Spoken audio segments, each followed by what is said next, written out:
a lot of women refuse to understand. Well, I don't think I understand why we're making such a fuss.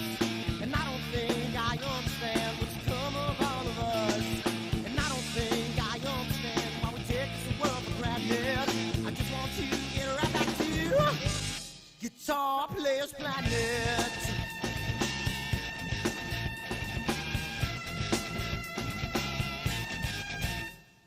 You see it in the papers, you read it every day.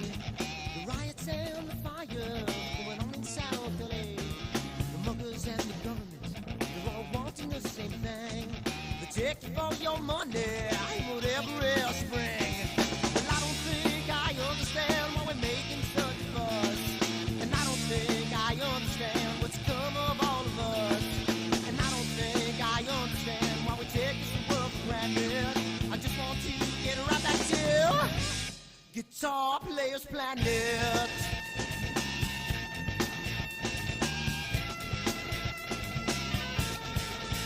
Take me.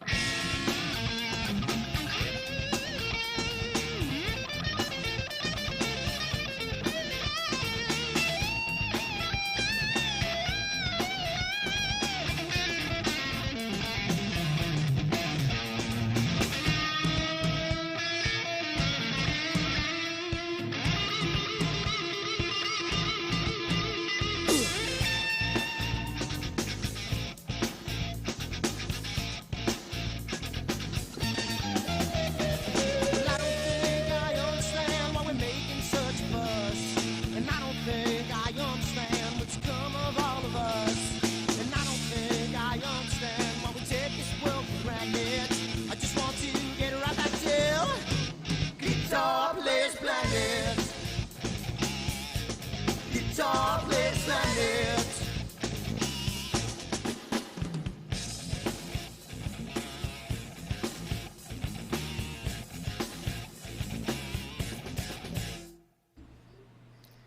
Hello, AstroWorld. Good evening, everybody. Yeah, oh, we got the goodbye. clock up already. Clock is going. It's all in one queue now. Yeah. He's got the timer on us. Yep. So we gotta welcome back our resident Southern Focus astrophotographer over there, and ZWO maniac. You've now been known as the fifth honeymooner, Simon Lewis. It's great to have Dan. you back on, Simon. It's been a while, man. It's been a I really, know. really Yeah, long we've been time. busy. We've been busy down here. Yeah. Typhoons and Lots of shaking up north. tsunamis and all that. Earthquakes and tsunamis. Yeah. And we've been busy at work as well with building, COVID inoculation centers and things. So yeah, it's great. It's good, but also been a real cloudy summer. It's not really been good for imaging. So clocks change on Sunday, so hopefully we'll get into our winter imaging. Been busy at the observatories. Yeah, been busy at the observatory getting ready for winter as well. So public nights start next week as well. So it's all happening. It's nice to hear that some places in the world actually still have public nights. So that's a good thing. Yeah, we lost a lot of them last year. You know, we only had maybe 5 or 6 public nights at the end of lockdown last year, but this year we're geared up and ready to go. So we start pretty much beginning of April and go all the way through to the end of September, every Friday, sometimes on a Tuesday, and then in July we do 15 nights for a little kids program here called Kids Fest. So that keeps us busy. Yeah, it's a busy program. It's gonna be a lot of fun, man. I'm glad you guys are pulling off the outreach, because it definitely is one of the things, especially in the astronomy community, that we thrive on, the outreach. And unfortunately, in the U.S., we haven't been able to do that for now, going on 13 months now, and it's been a shame. But hopefully, we're gearing up for some good stuff this summer. So we're just heading into summer as you're heading into winter. So that's right. What's been amazing is that COVID has actually given us a tremendous boost in membership. So normally at the end of September, when we close for our winter season, we don't generally get a huge number of new members from September until we start again in the April. From October through to the new year, we had nearly 90 new members, and huge interest. We're still gaining new members as well. What's amazing is like half of them want to do astrophotography. So we're Yeah, classes I'm for sure. I'm sure. astrophotography, and yeah, it's incredible. So no wonder there's no gear on the for sale or on the market. There's just everybody's gone to astronomy as a hobby, which is good, Yeah, right? It's fantastic. Everybody's grabbing it up, so Yeah, we got so much stuff going on. I mean, Celestron's back. Well, everybody's backordered. I mean, everybody's backordered with something. And it's just and we talk about this quite a lot on the show, back and forth on different shows. And the boom in the astrophotography and just a visual astronomy community has just taken the industry by storm. And it's really incredible. And it's great for the opportunity to share with other people, but it's really put a dent into the supply of equipment out there, and where people are going to places like Cloudy Nights and Astromart and stuff like that just to pick up simple things like off-axis guiders because they're not available. And it's really difficult, and that's why when I had a friend who's on a show, Scott, you're out there, and he had two EAFs that we put up, and I put them up on my account. I put them up at 8 o'clock at night on a Friday night. They were gone by 10. Yeah, not surprised. Jeez. They were gone. Yeah. So things are going quick, and it's just because I think it's only right about now that supply is starting to get a little bit better. Shipments are starting to come in a lot more, at least from what I see. We're starting to get things in. Celestron's starting to ship things out. Although I gotta say, for those of you guys that do watch the show a lot, and me complaining about the 120 is free, I was getting ready. Tomorrow I was sending the email to Celestron. I was sending it. I was like, well, late March came and went. Now it's early April. I said I was going to send the email, and what did they send me at 5:01 p.m.? Tracking. Oh, we just got a new ETA on the telescope. It's now late April. Yeah. Oh no. Yeah, it's crazy. Now I'm going on 7 months on my 120. Jeez. So. Give up to the so you'll really love it when it comes. When it arrives, you think, I'm gonna lay it in the bed and I'm gonna cuddle with it and everything. I'm just okay. That's too much. Little TMI there, Dan. Astronomers and their toys, we kind of do weird things, but that's okay. Yeah. That's a whole different. But Simon, you texted me this lovely long list that you have here. That of stuff that you would like to go over, and I think a lot of the stuff is very, very common concepts that we kind of go over now and then, but maybe it's time we revisit. And I know one of the first things that you were talking about is how to match up your camera to your scope. So I don't know if you want to touch on that a little bit. Yeah, sure. These are kind of questions that come up almost daily, even multiple times a day on our website, and you always see these questions around, what camera should I choose for my scope? I've got a Red Cat, and should I choose a 183 or a 294? And these kind of recurring questions, but I guess it's not so easy, right? If you're a newcomer, there is, you go and look on the websites, and there is literally, dozens of different cameras, not just from ZWO, but from many different brands. But it's something that is quite hard. But it's not just a simple, choosing the latest model because it's the latest and greatest. It does need a little bit of thought. And you kind of also have to think, unless you've got, bottomless, bottomless pockets like Dan here, you need to you need to be thinking, well, so what am I buying today, and what am I going to use in the future?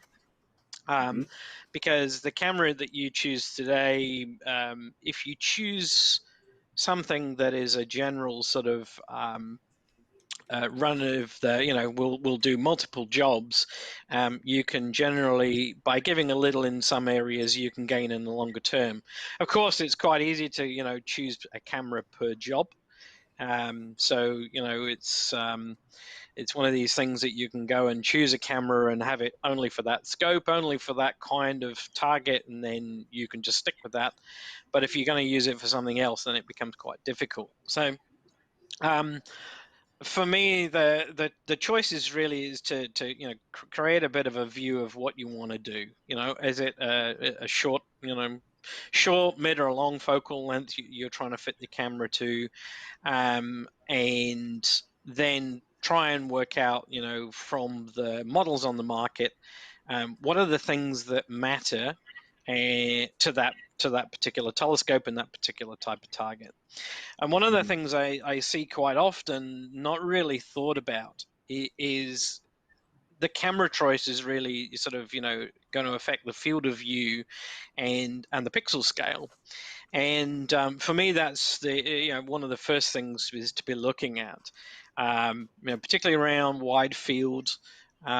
People are looking at cameras with big pixels, which leads to undersampling, and we'll talk a little bit about undersampling as well. But whereas to get the best out of those scopes, you want to be using smaller scale size pixels. But the other thing is as well, people with long focal length Schmidt-Cassegrains trying to fit very small pixeled cameras to them, and of course they vastly undersampled. So I think one of the things that I try to tell people on the ZWO pages is it's not about which is the nicest camera that I think is on the market, is what fits. And to do a little bit of thought about that. So I think I'd just look at how to calculate some of these things out. There's a couple of good sites that are really good, and I'll just have a quick look at the first one if I can share this with you. Just this. Christine is back, so it's definitely holiday. Cool. Okay, let's get. So she's finished work early as well, so it's great. Holiday starts today. So Nice. okay, so this is Blackwater Skies, and some people may or may not know this site. It's a really, really handy site. I kind of like this site. There is another one which I'll show you, which is Astronomy Tools, but this is really quite useful. So one of the things that you want to be looking for is about field of view and about pixel sizes. So on the left-hand side here, you can choose the camera. So let's go and say, we'll look at my ASI 2600. We're going to fit it to my Skywatcher, my Spree 100. And I just got a flattener on this, so the reducer is basically 1-to-1. There's no reduction, and this is going to show me what the field of view is. And this is really important because for example, if I'm trying to fit a small target in here, so let's go and say M83, which is the Southern Pinwheel Galaxy, which is quite a famous spiral galaxy here in the south. You can see that that is quite small. So you would want to, if you were going to image this, sure, you could image it with this setup, but you would want something much longer.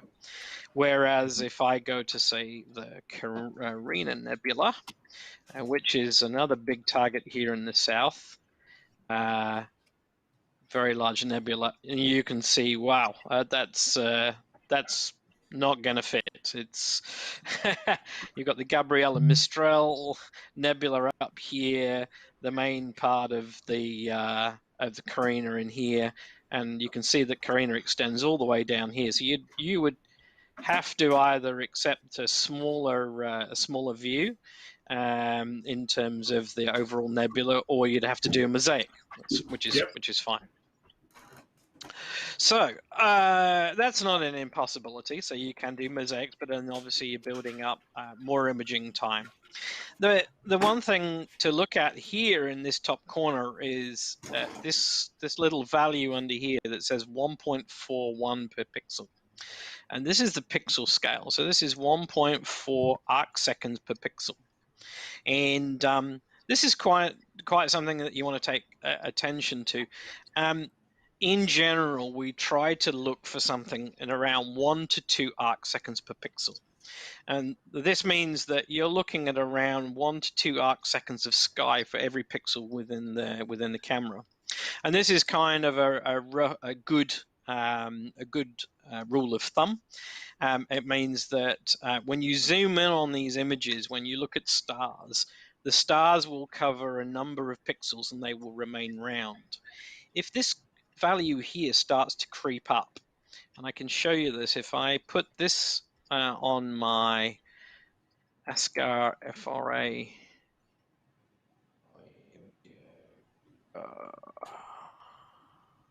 oh, I'm looking in the wrong one here. Apologies. Yeah, you want scope. Yeah, chose the wrong, that one. If I go up here to my ASCAR, into the short, here we go, FRA 400, and if I stick the focal reducer on, which is the way I normally run it, you can see that it goes very, very small. But if you now look at the pixel scale, it's now at 2.76 arc seconds per pixel. This means that if I was to start zooming in to this image, very quickly the stars would become pixelated because you're covering quite a lot of sky for just for 1 pixel. So this really is important to look at. Now, undersampling and oversampling is something that people either pay close attention to or will just dismiss, and it's actually quite important to think about. Our atmosphere is usually between 1 and 2 arc seconds seeing anyway, and which means that even if you get an object that is smaller than 1 arc second, it's going to be blurred by our atmosphere over a wider piece. But if you try to image something or as wide field as this on a pixel, 3.76 micron camera, you will get to a point where when you zoom in on small details, they start getting blocky. Now, you can deal with that. There is a way of processing this called drizzle integration, which is resampling this and putting some of the missing data back in.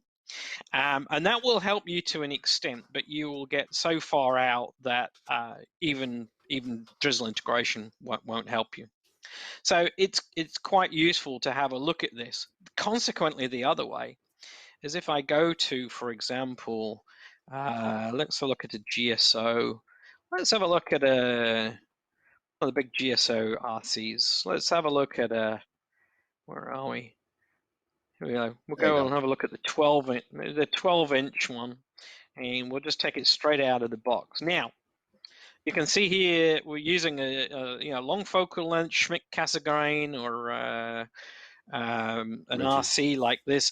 Yeah, rich accretion. You can see that the image itself is great. It's a nice size, and you'd get a lot of detail in there. The problem being is that this sampling here at 0.32, you're quite oversampled.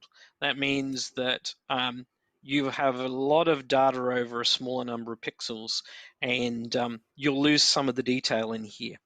So that is unrecoverable to some extent. You can try playing with sharpening, etc. But if you're smearing the data over a small number of pixels, you're going to end up with a loss of sharpness. Now, there is a when there's on Attic cameras, for example, there is a nice article about 1 to 2 seconds rule and when to break them. You can push these. It's not a unforgiving boundary. Sure, you can drop under 1 arc second per pixel, and you can get away with it. And I've seen people putting 2600s on 11-inch Celestron, Edge 11s, and getting some reasonably good pictures out of them. But if you start to pixel peep, I can guarantee you'll start to see the loss of data. You'll start to see that sort of smearing, and consequently, the other way, if you go into vastly undersampled data, using red cats with big pixeled cameras, then you'll start to see issues the other way. So that's one side. So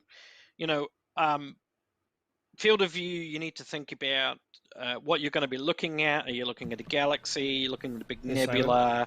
Yep. Before you leave that one, is there a way to do a custom telescope in the Blackwater?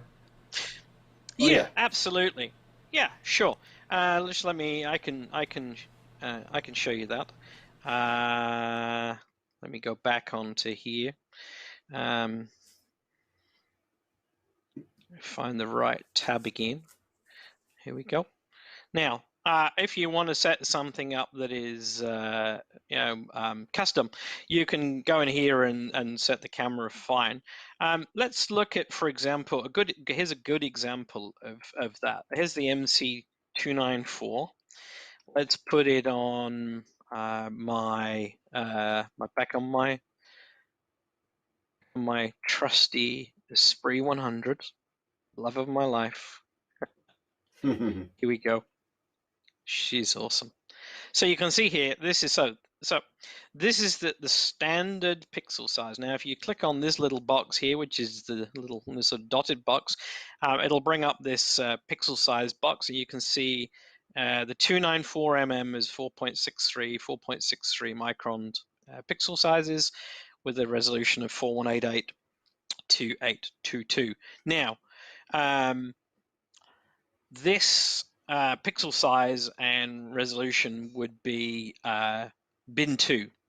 The 294 mm is a particularly interesting camera in that it has an unbin resolution of about 8,400 by 5,600, something like that. Can't remember exactly, but it has 2.3 micron pixels. Now, this particular site doesn't have that bin 1 set up, but I can do that here. If I put in here 2.3, 2.3, if I change the resolution, and forgive me, I can't remember exactly it's the basically census. double of what the resolution is right now of the 294.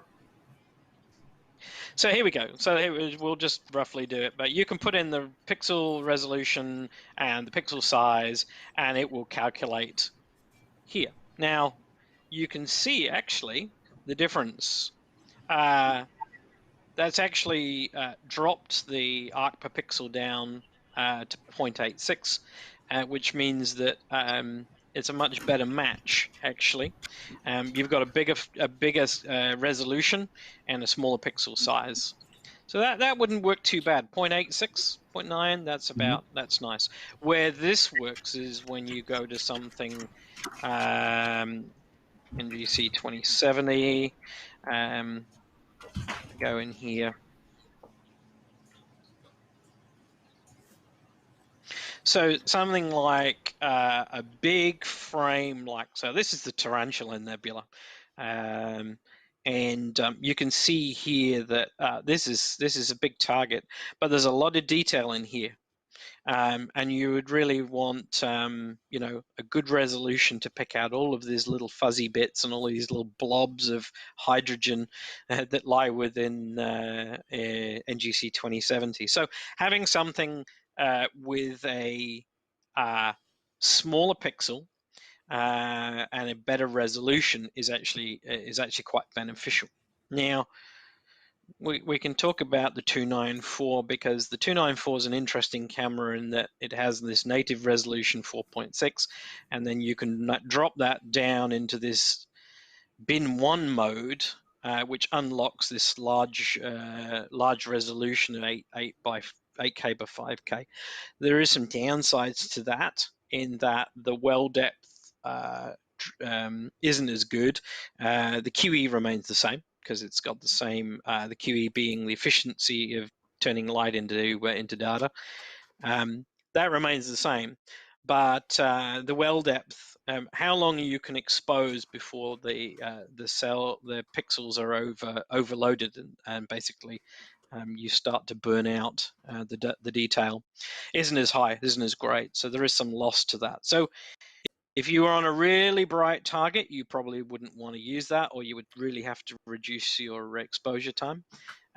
Or you could, you can just the bin 2 mode, which is a, we go back to here and just put that back in. Yeah, it still fits, but the resolution would not be as good. So the fine detail wouldn't be kind, and you can see here that the pixel scale has jumped up to 1.74. Yeah. So that's these are some things that you need to consider. I mean, if you've got a camera already and you don't want to buy another one, then sure, you make the most of it, right? There is yes, go ahead. Simon, so for just one thing, I would just want to interject, and that's why it's really important for those of you that are starting out in this and making this delve into astrophotography. You want to be really honest with yourself on what you actually want to accomplish and what you want to image before you sit there and try and match these things up, because certain things you're not going to fit on the chip, and just like Simon's been talking about, certain things you're not going to fit without either a massive reducer, or some things are going to be too small that if you crop in on it, it's going to be a big mess because all your stars are going to be blocky. So you really want to be totally honest with yourself on what you want to accomplish. Am I doing little galaxies, or am I doing big nebulosities like the Tarantula Nebula? So just keep that in mind when you're trying to pair up your scope with your chip, or even just buying a scope and a chip at the same time. So. Yeah, I see a big, one of the questions I see quite a lot is about full frame as well versus, smaller cameras. Sure. Full frame is something special. To buy a full frame camera and to get it to work well, particularly with small refractors, can be challenging. Many of the refractors on the market might say they're full frame capable, but when you start to look at the stars at the edges of the frames, they get misshapen because you're really looking quite at a lot of detail right at the edge of that image circle. And that can be a challenge. Sometimes the image circles are not big enough as well. It means you don't illuminate the edges of the sensor well. You end up with vignetting in the corners, and that's where you really then really need to start to pay attention to flats. The other thing about full frame is when the cameras are usually substantially more expensive. Sure, you get a bigger field of view in terms of what you can see, but you put that field of view into those imaging toolboxes and see how it really pans out. Suddenly, you've got a massive piece of sky, and small objects are even smaller.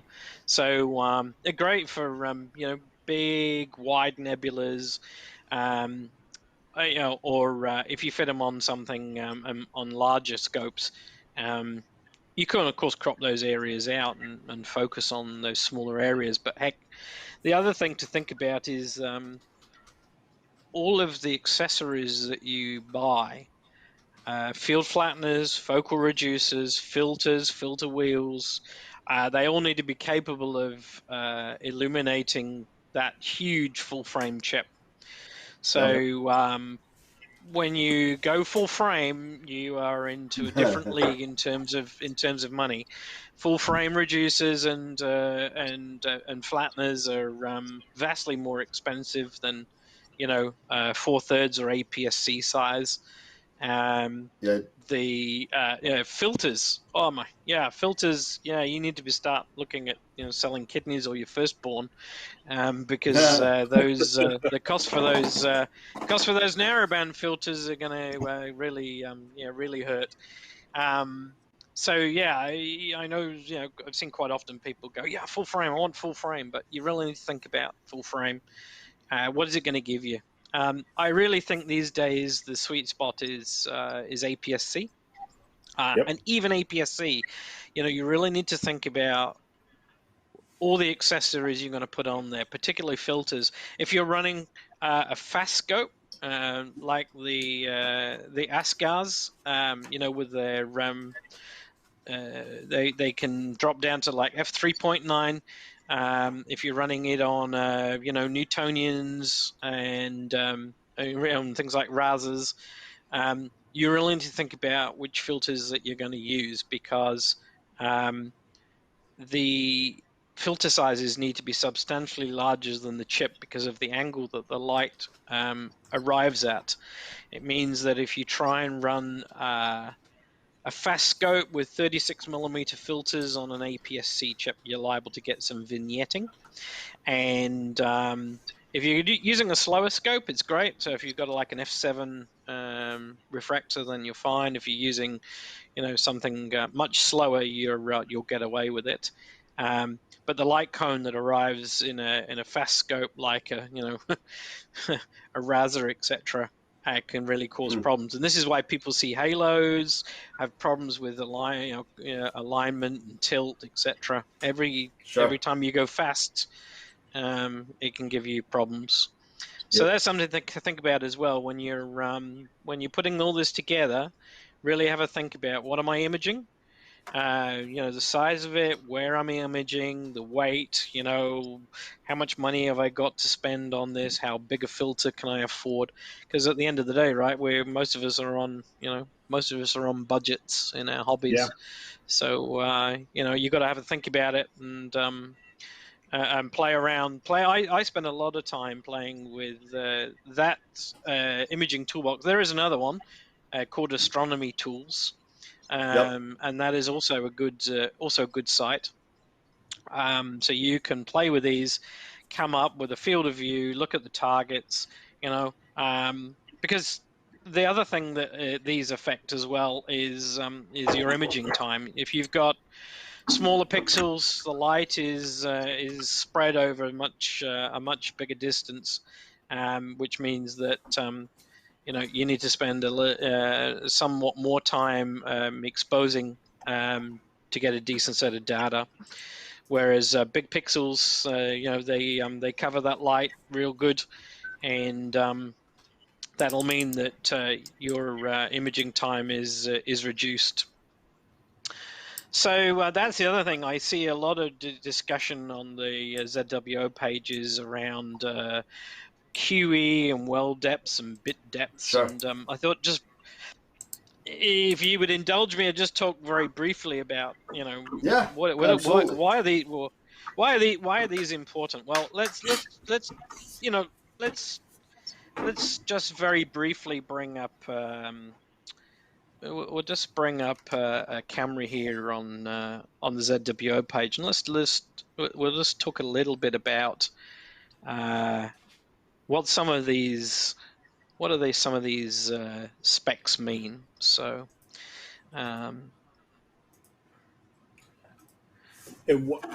one thing, Simon, while you're looking at that I was thinking about is the advantage or disadvantage of, say, if you're just getting into, you buy a camera and you have different types of scopes, and you want to be able to utilize that one camera, when does perhaps the use of binning really, come into play? Because Yeah. for me, where I see, like, so for example, binning would be very useful if you do have, say, a small pixeled camera, say like a 183, for example, or something like that.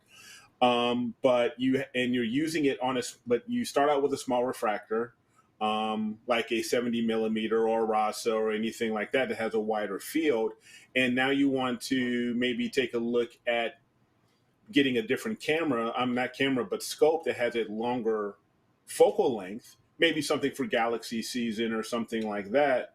When you want to get closer towards the 126 range, maybe a bit higher, maybe that's when you want to, and you don't want to buy maybe another camera.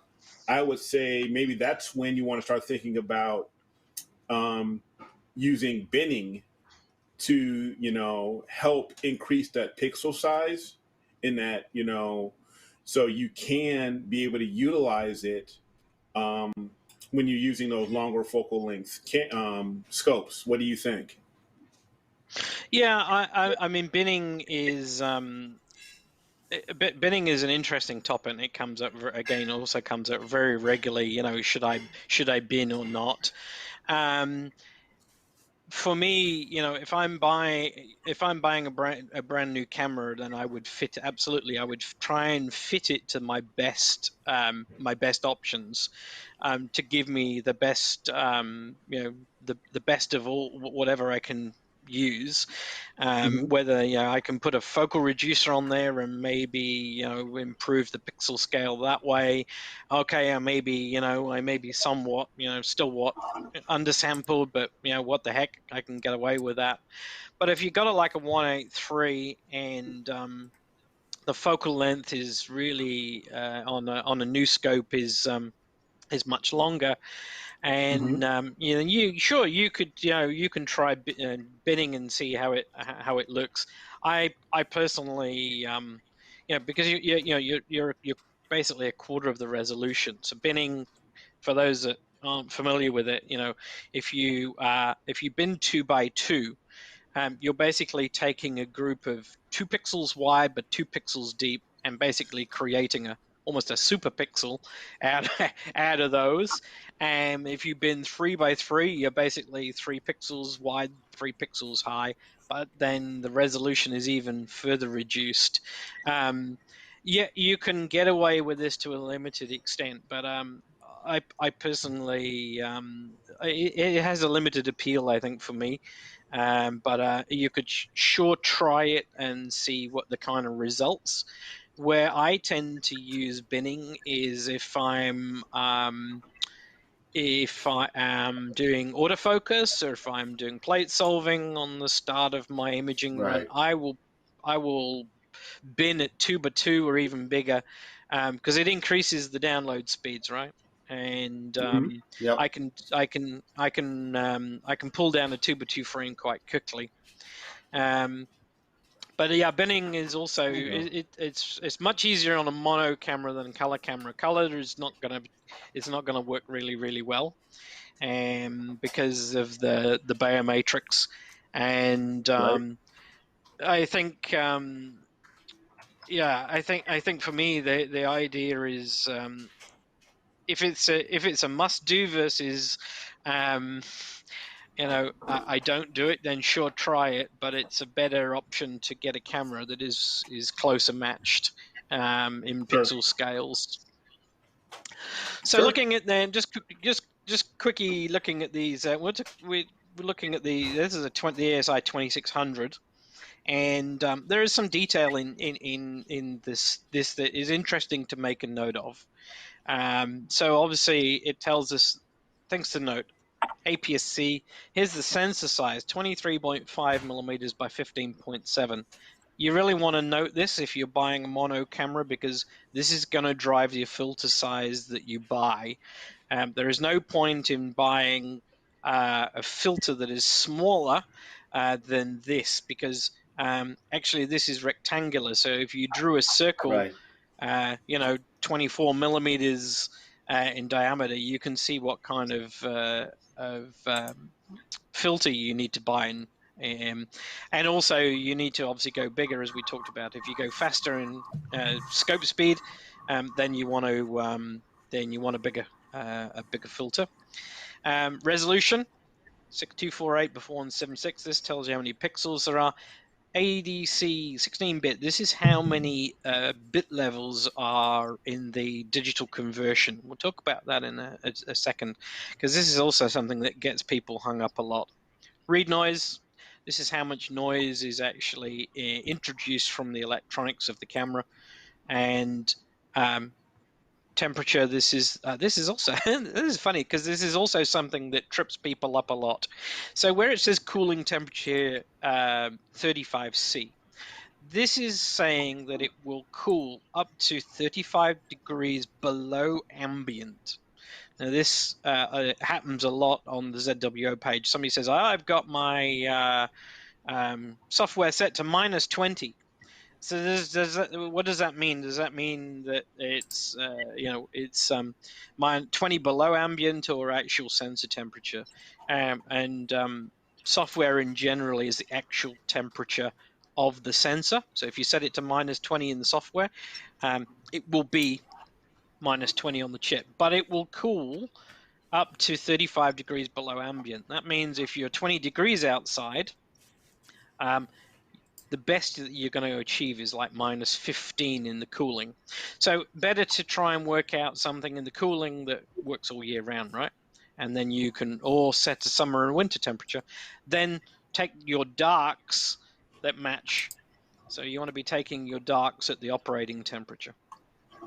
DDR3 this is referring to the memory and the buffer, and this will help in terms of the transfer of data from the camera into the computer. USB 3, the type of interface. Frames per second. Well, this is how many frames per second the camera will run at full resolution. Normally, there's a little table here, but if you're doing long-term integration, long exposures, then this isn't a problem. Planetary cameras would be much higher. 20, 30, even up to 60 frames a second. These are the ones that really matter. These ones at the bottom. So full well, QE, and pixel size. Well, pixel size, let's cross that one off because that's the easy one.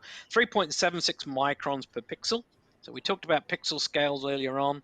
The 183 is down at 2.3 microns, and then most of the cameras are around here. There is a couple of cameras that have larger pixel sizes, like the ASI 2400 mm. And these larger pixels generally would be something that you would look for in longer focal length scopes like Schmidt-Cassegrains, etc., because you can get a better pixel scale. So let's have a look at these two in the middle, because these are the two that really matter. QE. This is quantum efficiency, and this is the efficiency of the pixels to turn light into data. And you can see this is like 91%. Okay, well, that's nice, but what does that mean? Well, if I go back and look at our ubiquitous friend over here, where we gone? Here we go. ASI 1600. That's the other thing I was telling somebody this week as well. They were saying, should I buy an ASI 1600 or should I just forget it? It's too old. Well, this was an award-winning camera. I wouldn't bypass this right now because it's a really good camera still. And it's not the latest and greatest, but it's still a fantastic bargain if you're coming into LRGB or monochrome imaging. You can pick up these real cheap secondhand right now, and there's still an award. This camera won a hell of a lot of awards before these new cameras came out, so shouldn't kick this into touch. So here we go. Look, QE 60%. So 60 on this camera versus 90 on ASI 2600. So what does that mean? Well, it means that the 2600 is 30 more efficient in turning in light into data. That means that for this particular camera, if I was to expose a target for 10 minutes on the same camera, I would have about 30% more data from this camera using the same setup than I would in the other. The way that I look at this, I used to run about 8 to 9 hours per channel in narrowband imaging on the ASI 1600. To get similar results, I only need to do something like 5 hours using the ASI 2600. This means that I can probably finish a target in just over one night's imaging. If I'm doing a dual band target like hydrogen, oxygen, I can finish a target in an evening now. Whereas if I was on the 1600, it would take me 2 nights. So that's a big improvement. That's why it takes me 5 nights on my 51% SPIC. Yeah. Well, you know the answer to that, Dan. Yeah. I do know the answer to that, and you're so fond of telling me what the answer to that is. So He's not the only one. I know. Right. I know. Would you stop it? Oh, guys are killing me. Yeah, I know. We love it.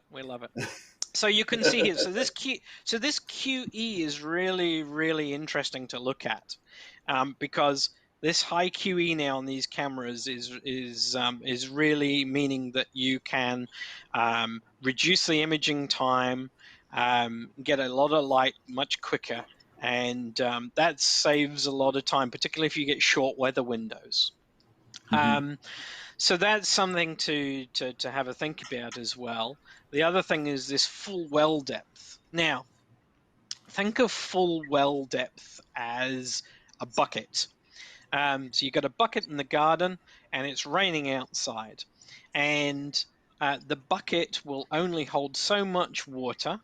And once it's filled up, the water will spill over, but you'll not collect any more water. And so for these pixels, 3.76, you've got a well depth of 50,000 here. Now that means basically 50,000 electrons hit this sensor. Any more than that, basically you will have reached the limit of the storage of that cell, and it won't store anymore. If you're maxing out these across wide areas in your camera, basically you will be overexposing, and you'll be burning out stars and the cause of nebulas, etc. If I go back and look at the ASI 1600 again, you'll see in here that the full well depth is only 20,000. So that means for this camera, you'd need to expose longer to get the same amount of data, but individual exposures you would have to limit because it has a much smaller capability of storing light. Now, why is that? Modern electronics, changes in the technology. One of the things about these cameras now, if you look down here, is this front and rear illuminated CMOS devices. And now, I'm not an engineer, so you forgive me if I don't know the exact efficiencies that these gain. But the idea behind this is that in a front illuminated one, these are the typical old style early CMOS devices like the 1600. There is a metal frame that sits above the pixels, and this limits the amount of light that can actually hit the sensor. And whereas these rear illuminated ones, the mechanical structure that holds the actual pixels together in the sensor are underneath it. So there is more light that actually hits the pixels and gets turned into data. So that combined with all of the, you know, the sort of modern chemical makeups of these new sensors means that they are much more efficient. So that's something to think about. Now, last but not least here, there is this little thing around bit depth. And again, there's a long conversations on the ZWA page about bit depth. In effect, bit depth isn't something I would, as a beginner or even as an intermediate, get too worried about. This refers to the number of bit levels that each pixel in the analog digital conversion will produce. That means if you look down here, there's an actual little scale. What it means is that between a 12, 14, or a 16-bit camera, it just means that the number of different gray levels is increased as the bit depth increases. That means that, you know, a 16-bit camera versus a 12-bit will have a better contrast. The transitions between each of these levels will even out into a much smoother image. But if I was to give you a 14-bit camera and a 16-bit camera, and give you two images side by side, if you were pixel peeping, I think you would be really challenged to find out which was which. Somebody might say, "Yeah, that's nonsense," but I certainly can't. And I've looked at a lot of images over the years playing with cameras. I wouldn't worry too much whether it was a 14-bit or a 16-bit. Sure, 12 to 16-bit is a big jump. You definitely see some difference in the grayscale levels there. But yeah, that's something that people seem to get wound up a lot about online. But I wouldn't worry too much. For me, the important things to look for when I'm buying a camera: sensor size. A lot of people, you know, have arguments about which is the better camera, the SI294 MC or a 533. Have a look at the sensor sizes, see which fits better. Look at the resolution of the sensor. Look at the full well depth and the efficiency, the QE efficiency of these cameras, and have a look at the noise, and you can kind of come to a conclusion that will fit different cameras to different scopes. Now, the 294, for example, is a sort of a jack of all trades.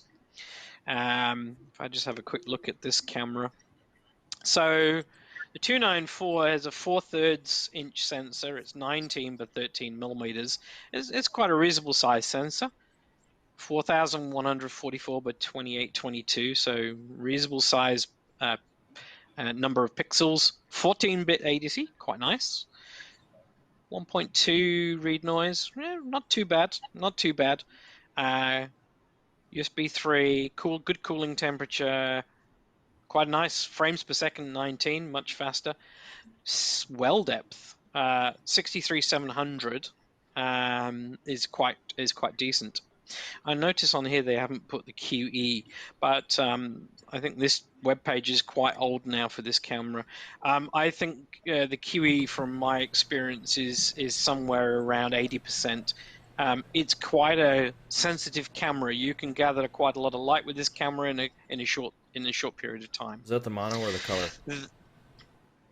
They're pretty much the same. I think that's the color one. Said it was like 89 to 93. Let's have a look at the mono right there. So it's worth remembering that the chip in the color camera and the chip in the mono camera are very different. So about 90% on the mono, but you'll notice that the pixel size on the color one is also 4.63. So it's quite large pixels, which might be a bit of a challenge. The other camera that comes up a lot is the ASI 183.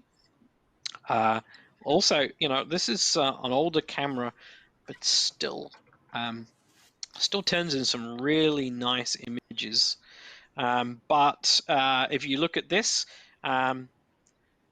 it's got a smaller sensor, 13 by 8, reasonable resolution, only a 12-bit digital converter. It will cool at a much more deeper temperature than the other ones. So the other ones are like 35 below ambient. This is 45, and the reason being it's got a smaller scale, smaller size chips.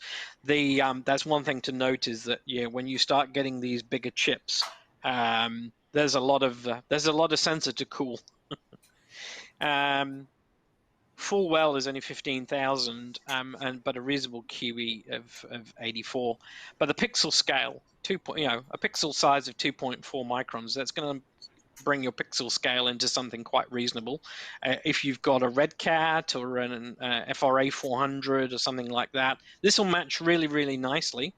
The problem is that if you were, and back to Eric's piece about binning, if you were to bin this camera, you would be a quarter of this resolution, which you can see would be, it starts to really drop.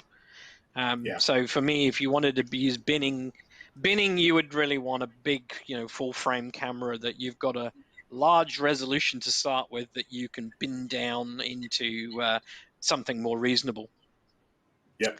But these cameras, I mean, if you look at these older cameras, don't discard them for beginners or somebody on a budget who doesn't want the very latest, and pay the very latest prices. The 1600 and the 183s, for example, are really good cameras. They're really gonna, they still perform. That 1600, for example, you go and have a look at, any of the websites, APOD. If you go and look at AstroBin, you'll see how many of these award-winning pictures were created by this camera. Yeah. So that's. I don't know if I'm dating myself, and I could be. And it might be important, since we're talking about full well depth, and for those CCD users out there, like myself, I think it might be important to talk a little bit about blooming. Yeah. So some of the older technology in the days of CCDs, what would happen is that the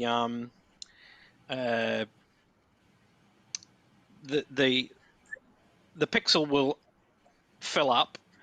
It will spill into the garden, Yeah. but Yep. it will spill into the bucket next door to it and either side, and you end up with light being artificially spread over more pixels than it was actually received at. So you end up with sort of blooming, as Dan said. The light tends to leach into other columns, and in fact, some of the older CCDs that were on the market, and you can still pick these up, for example, Yep. they don't have anti-blooming technology in them, which means that you can really have some challenges with these, and if that's all you can afford and that's what you can grab, you just need to be aware that you don't want to be overexposing these, because you can end up with all sorts of strange problems. Yeah, I mean, and to your point, Simon, I mean, blooming may again be a dated, pre-technology type stuff, but there are some cameras out there that do have this problem, that don't have the anti-blooming tech. That all of a sudden you're going to see these, star spikes that aren't star spikes. They're just because you overexpose the stars. So now many cameras, and I don't even know if you can. And Simon, you can correct me if I'm wrong, because I know a lot of people have the CMOS, and I don't.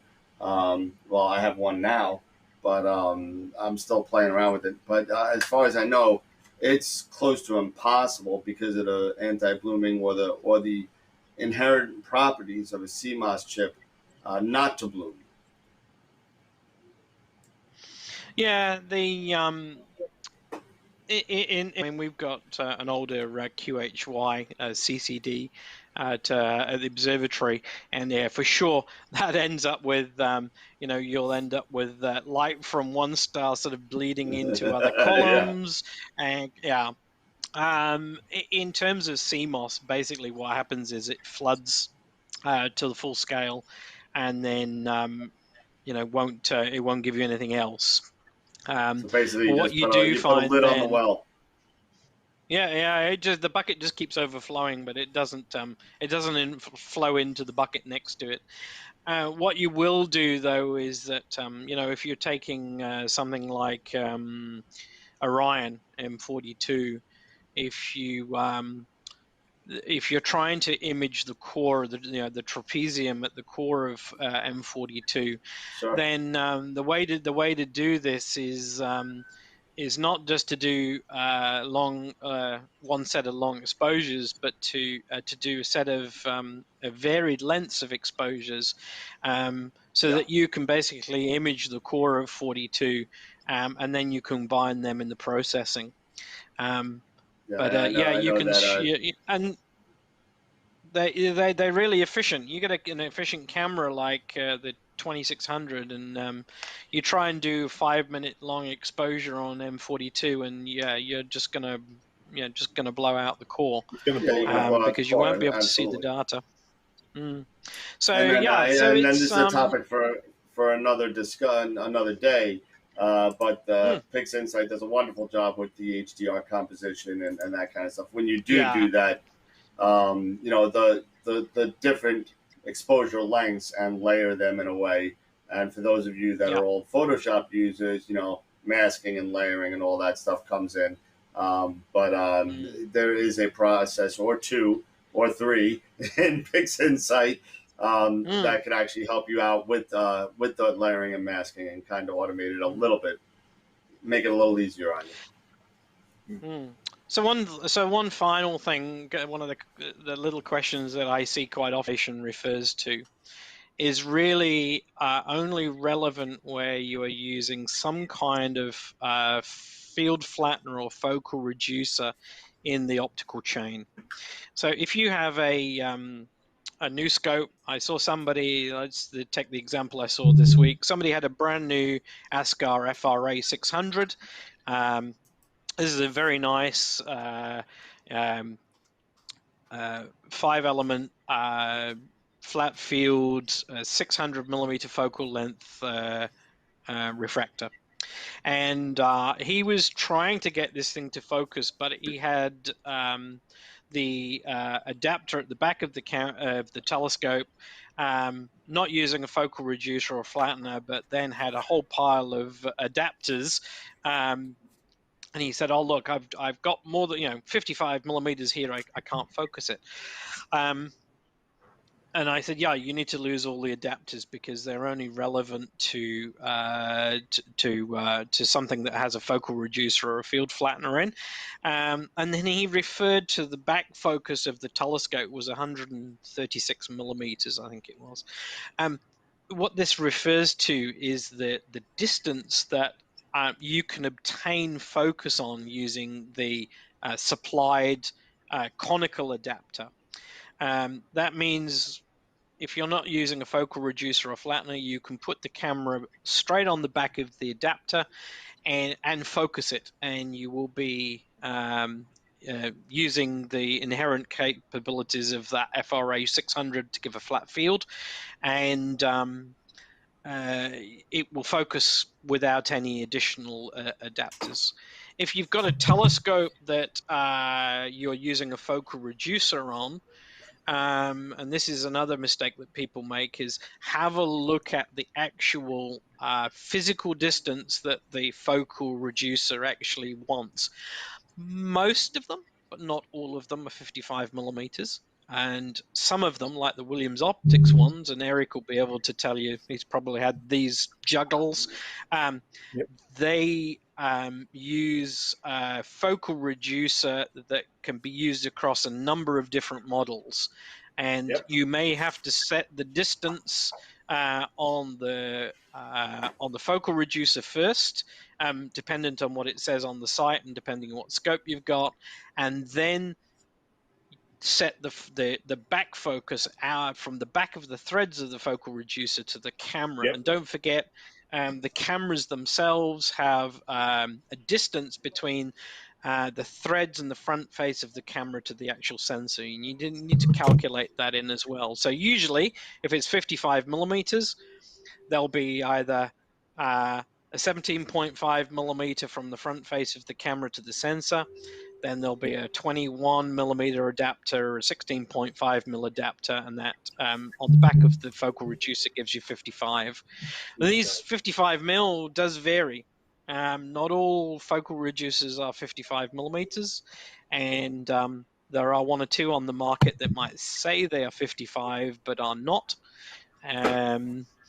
And so you need to check. And a good way of checking that is if you take an image, have a look at the corners. If the corners are pointing in like that, so the stars point into the center, it needs to go longer.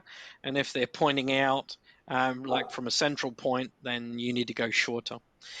Invariably, you can just add a couple of shims. There are shims in the box of the ZWO to bump it out a little. And don't forget, if you're using filters, you need to put 1/3 of the filter thickness into that chain because you're actually changing the optical path length.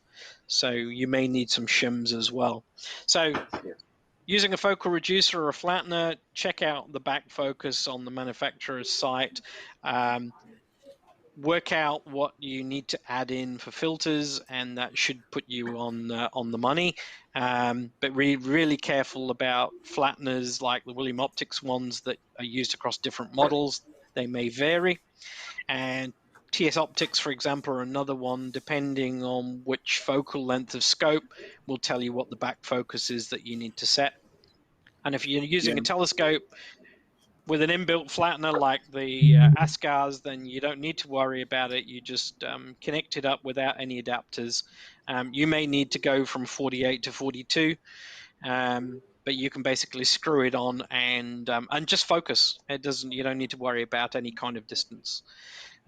So that's a one that comes up on a regular as well. So hopefully, one of the things that I noticed, Simon, is there is on the ZWO website, there is they do have a page, kind of part of their blog, where it gives you information as far as achieving that 55 millimeter back focus, especially if you're using other accessories such as an off-axis guider, an EFW, and what have you. And it gives you some really good information there that you can, use to get started with. And to your point, like with the William Optics, like here's a field flattener right here. And these, with the William Optics, I don't know if we can see it really here, but they're adjustable. Yeah. They're adjustable. Yeah. So you can use this. This is the Flattener 7, which is a 0.8 adjustable flattener and reducer.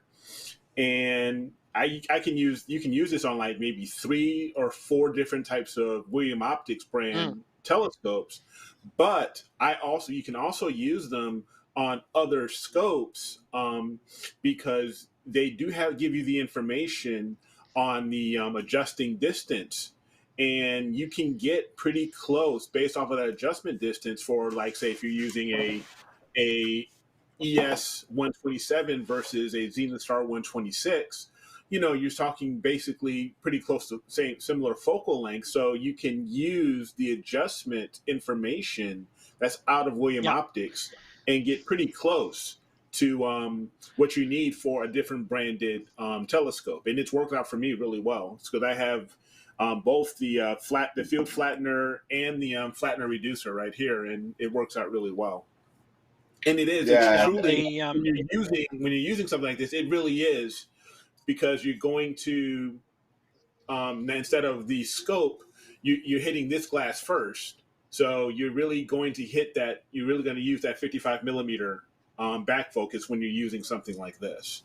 Because before I got my adapter for the 150 for the Explore Scientific 152, I had some serious back focus. I don't know if you guys have seen some of the pictures that I posted of the I remember scope. the difficulties you were Oh, having. yeah, Yeah. you had like Yeah, a foot and a half. in between. I had serious long back focus. But to your point, you're saying you may not necessarily need all of those spacers or adapters.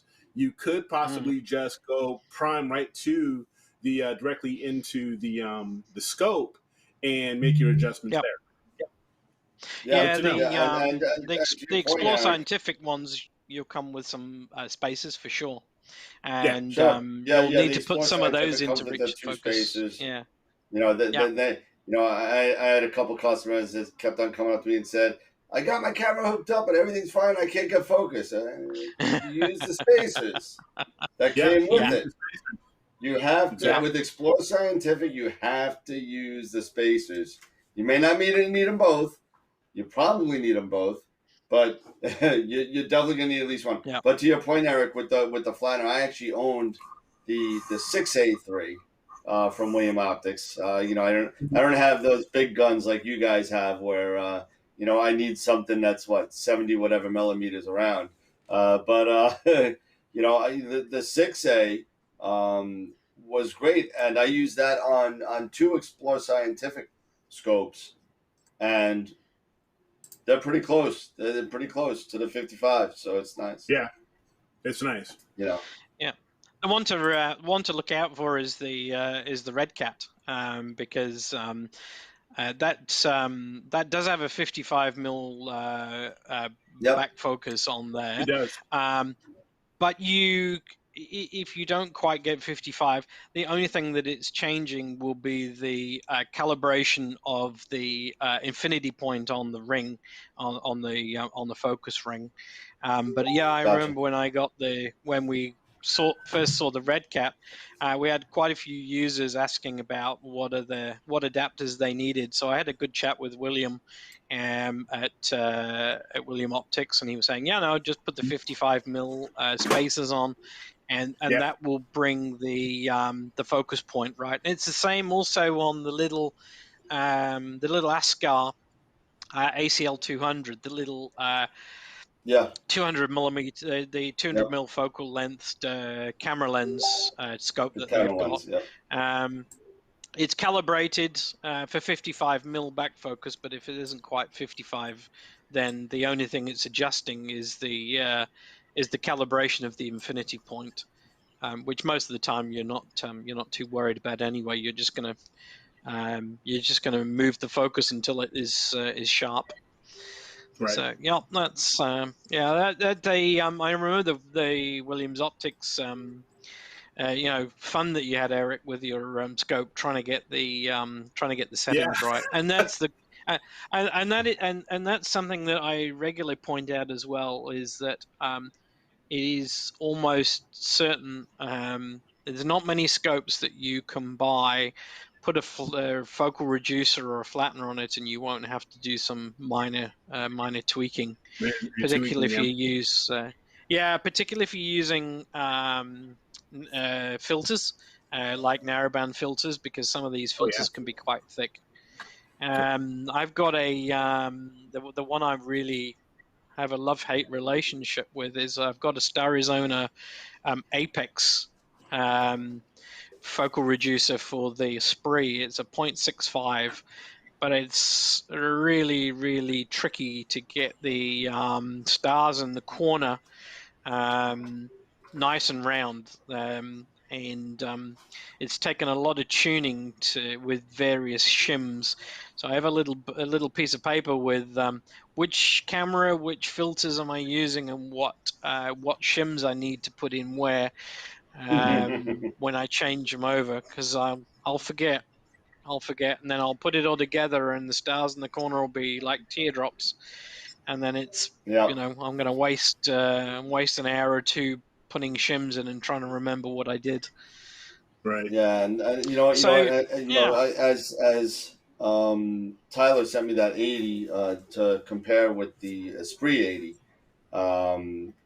You know, I kind of sat there and I said, you know what? I don't have the patience for that. I don't have the patience for like dealing with, how many 1 millimeter spacers do I need from batter to kind of slide on these things? And so you know what I did was, and I know eventually when I have to give the 80 back, but I made a spacing setup of different spacers just for each one, so I don't have to worry about it. I have it screwed onto the camera, and it's all one piece of the camera, and then I just screw it onto the flattener, and that's it. Because I don't have I I don't have 300 days of imaging days like you do, Simon. So I was gonna say I've pretty much done the same thing when I'm going through different cameras. I've started just putting on spacers specific for each. So Yeah. I bought like 6 sets of Yeah. spacers, so I have it all once I figure it get out. right. I P-touched it on the side. I was like, ES80, that's it. It doesn't show up very well at nighttime, but I mean, it works. You gotta get that glow tape. Yeah, exactly. I think Simon's unmuted. Yeah, he's on mute. But Nope. No. you're still muted. Guess no, he's not muted on my end, so it must be something on his. Every time Jason comes on the screen, somebody gets muted. Can we hear you, Simon? Nope. I can't hear you, but I'm assuming you can hear us. Yeah, you can hear us. You can hear us, but he can't. Yeah, we can't hear him. Interesting. I don't know. Well, Simon, it was really good seeing you. and I see the sunlight coming through, so I mean, I guess it's sometime during the day. So yeah. Is that better? Am I back? Well, for a second there. And you're back. Hey, I think There basically in this, I've got a Jabra headset, and I think sometimes the software on it just gives up. And that's possible. Yeah. I was saying, I was about to say to Jason, I said the Maori name for New Zealand is Aotearoa, which is land of the long white cloud, or that should be land of the permanent white cloud. So Oh, wow. perks of living in the Southern Ocean and an oceanic climate, that's for sure. Well, I personally have benefited from Simon's clouded overnights, being able to sit there and help me figure out what the heck was wrong with my rig at times. I spend a lot of time. I get so many questions from people with camera issues. I'm one of the things I really enjoy is helping ZWO out with troubleshooting. And there is always you get a lot of people emailing us saying oh, I've got a faulty camera, and to be honest, when I start walking through all of these issues and doing troubleshooting, there are not many cameras that I actually come back with and go, yeah, I think you probably need to take that one back and return it. It does seem to be faulty. Invariably, there is some technical issue in computers, or the way that they're doing their flats, or the data they're taking, or the scopes, etc. But I'm always open to helping people out with their photography issues, and it's a complex hobby. That's the other thing I keep telling people. This is a hobby where you've got so many variables.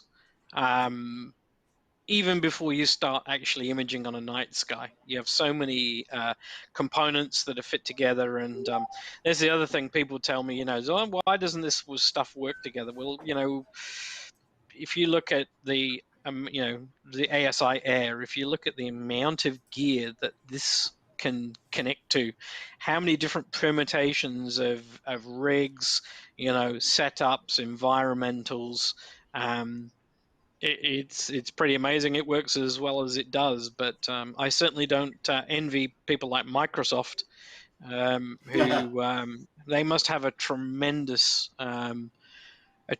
problem trying to support all of this stuff. So it's really, really difficult. That's where ZWO It's not a hobby. is. It's not a hobby for the impatient, Dan. Yeah. Well, I'll tell you this, Simon. I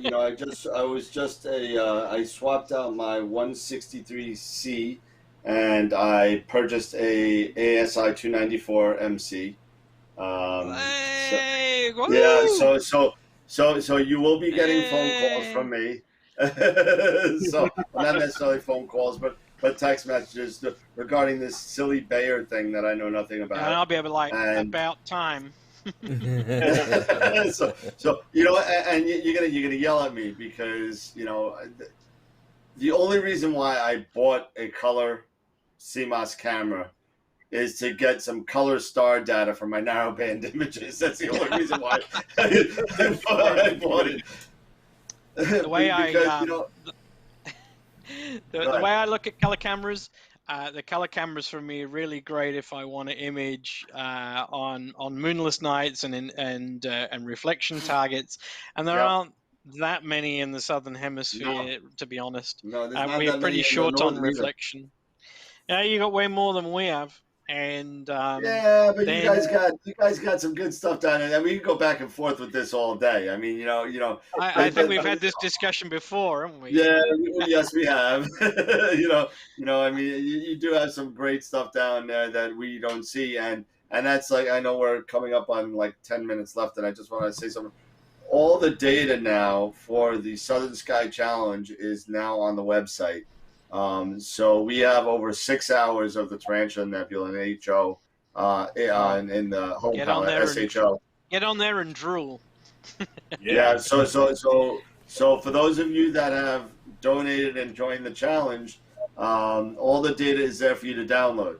So all the flats, all the calibration frames, and everything. We had a little bump in the road with the raw images. It looks like that they fixed that though, so I got all that taken care of. So it's all raw images, so none of them are calibrated. so it's all about the processing. And if you want to know about the prizes, go to astroworldweb.com and check it out because they're all up there. So fantastic. Yeah. And you'll get Speaking of new ZWO stuff, see the big spider. Yep. Oh, yeah, hey! I got number 2 here, so. It's and it was, you know, they have quite a few of them in stock. I was able to get this one from Woodland Hills, so telescopes.net, and they had quite a few in stock, and I think they started having some actually on the ZWO site. So they are stock. They are getting, you know, having a few things, you know, coming in and into stock. But I'll agree with you. I mean, there are certain things out there that are really hard to come by and really hard to snag. Mm-hmm. And I don't know how many, you know, like gaming, if I could put this in a gamer's analogy or like in the equivalency, but it's almost like trying to get a PS5, a PlayStation 5, or oh my God, a new Xbox. You know, I'm with you, brother. You know, it's ridiculous. You know, come on, put it in computer terms. It's like trying to get a 3000 series graphics card. Yeah. Yeah. Okay, exactly. Dan, that equates to cocktail mixes. Okay, that's the conversion for you. There you go. Simon, Mark was asking to explain the USB limit on ASCOM drivers. The USB limit. So in terms of the speed, so on the ASCOM drivers, there is a little download speed control. Now, if you have a really fast computer with a modern chipset, you're probably able to push the speed limit on the downloads on that driver setting a little higher than you would with an older PC where you've got a slower USB type interface.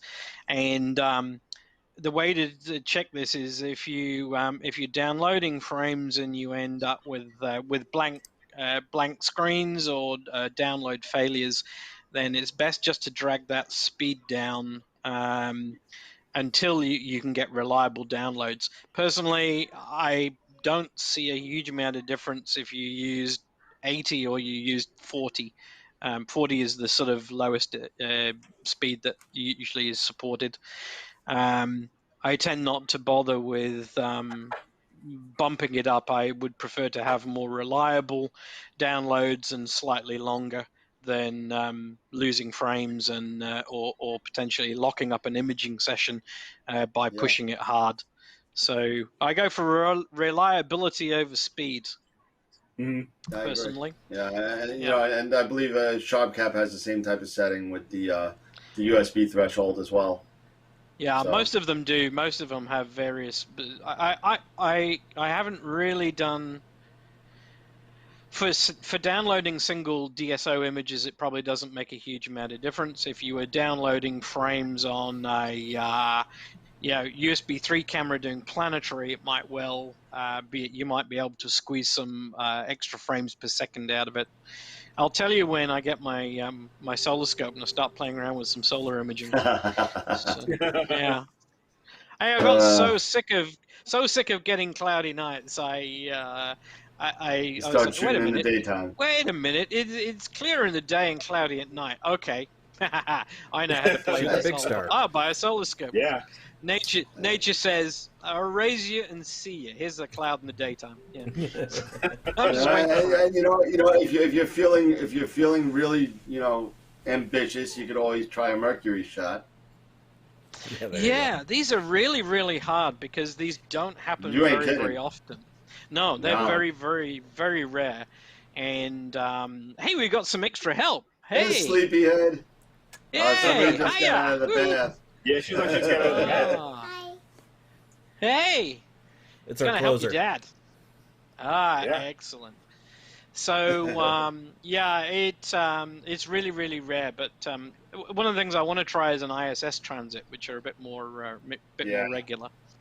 So and if anybody's a lot more regular than a mercury sighting lately, I've seen some that have been actually pretty darn good. They've been pretty impressive, at least lately on Facebook. Yeah.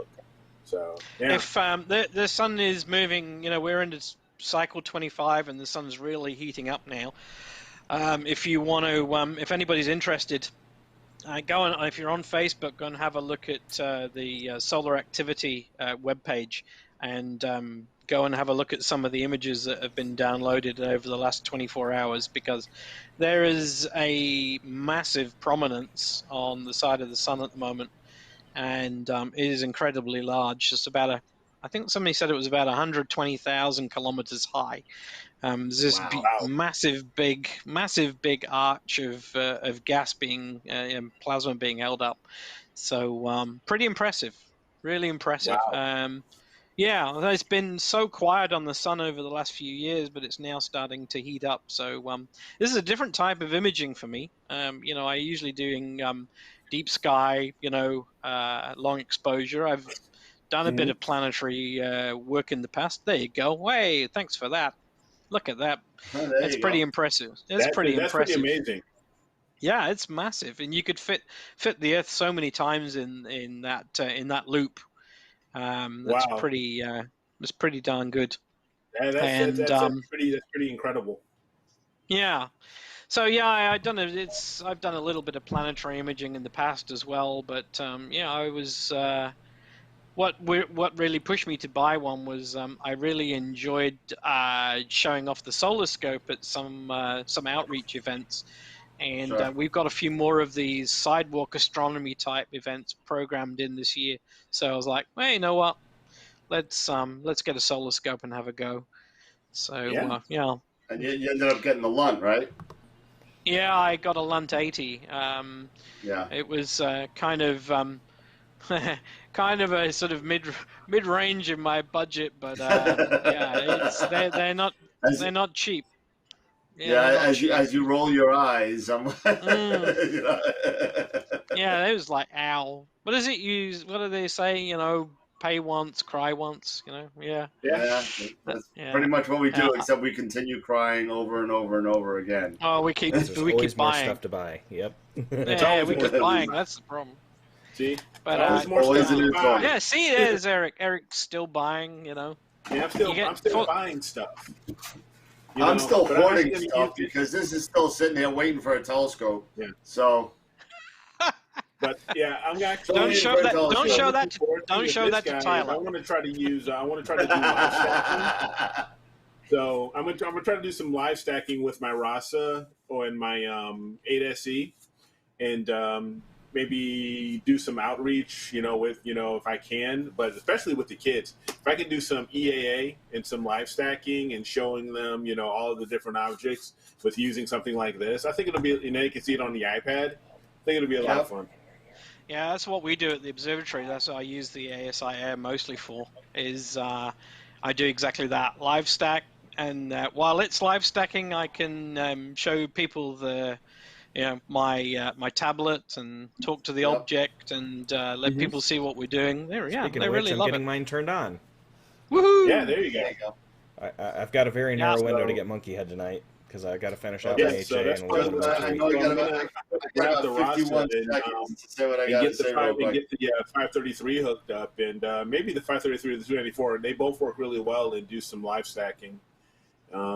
Maybe on a couple galaxies, and maybe I can do it on the Leo triplet or something.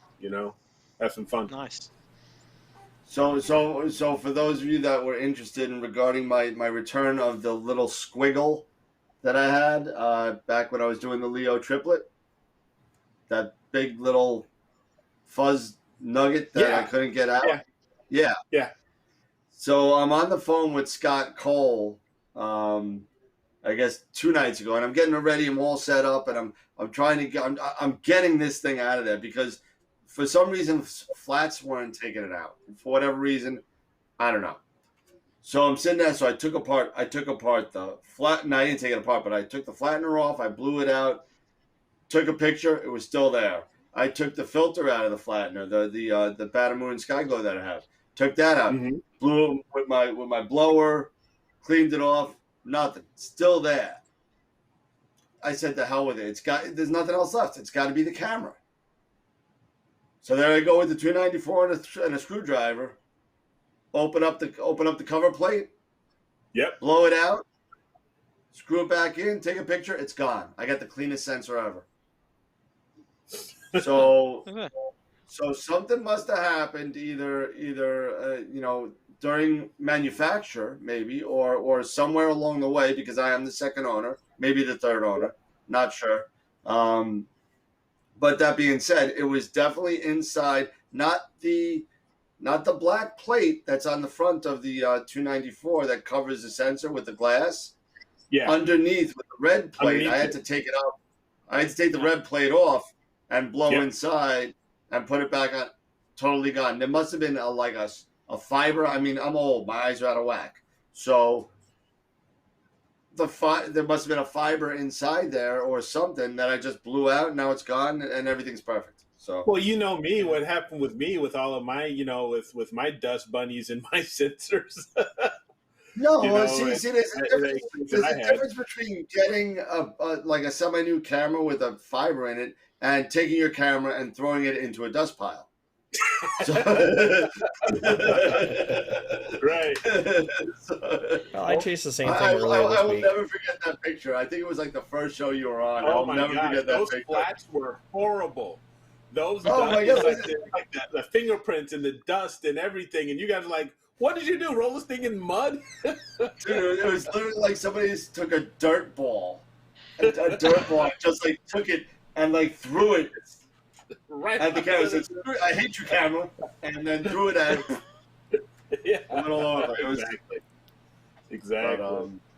But yeah. So that being said, so Simon, it's been great having you on again. I hope you come back on again because you are. Yeah, I will do. You guys are a lot of fun, and I love keeping in touch with friends over there, and I know we talk a lot offline, not always about astronomy. Say again. Say we love you, Simon. We love you, Simon. Ah, thank you very much. I think about you guys a lot, particularly when we've been over this last year with COVID and etc. I'm always concerned about my friends over there, so I'm glad you're all safe. And I know it's been a challenging time, And there's still some people in the world that are going through challenging times as well. But yeah, astronomy is one of these hobbies that brings everybody together, and we all got the same love of the sky, which is the important thing. And I think that's why I enjoy outreach so much.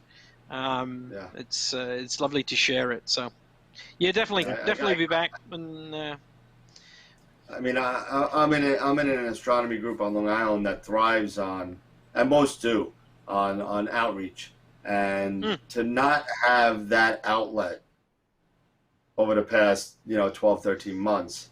The wintertime in New York is nobody's coming out to do outreach. But, now's the time where you kind of miss it, where it's turning into spring. You're getting 60s and 70-degree weather, and it's starting to get nice out. The good thing about it is that the parks are starting to open up again. And even though it's not outreach, we're able to get together with our other fellow astronomers and astrophotographers that have missed the entire summer. And it's one thing about having Zoom and all that is great. But there's something about the interaction that you have face to face, especially when you're dealing with such a visual sport as astrophotography or visual astronomy.